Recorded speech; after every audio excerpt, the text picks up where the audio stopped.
ឃើញគេមានទុក្ខកុំសើចគេគួរយកខ្លួនឯងជាឧបមាវិញថាតើបើសិនជាយើងជាគេវិញតើវាយ៉ាងម៉េចវិញវាគួរតែមានមេត្តាចំពោះគេទៅវិញមុននឹងជេរគេមុននឹងធ្វើអំពើអាក្រក់លើគេមុននឹងធ្វើអ្វីមួយឲ្យគេឈឺចាប់មុននឹងបោកប្រាស់គេមុននឹងប្រើអំពើហិង្សាមុននឹងចង់ឲ្យគេវិនាសមុននឹងនិយាយចាក់ដោតឲ្យគេឈឺចាប់មុននឹងធ្វើអ្វីឲ្យអ្នកដទៃដល់នូវសេចក្តីទុក្ខលំបាកផ្សេងៗគួរយកខ្លួនឯងជាឧបមាសិនថាតើបើសិនជាគេកេងប្រវ័ញ្ចគេបោកប្រាស់គេធ្វើបាបផ្លូវកាយគេចាក់ដោតផ្លូវចិត្ត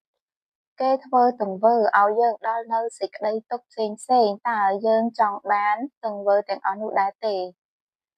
ចូរចាំថាកុំធ្វើទង្វើអ្វីដែលយើងមិនចង់បានចំពោះអ្នកដទៃឡើយ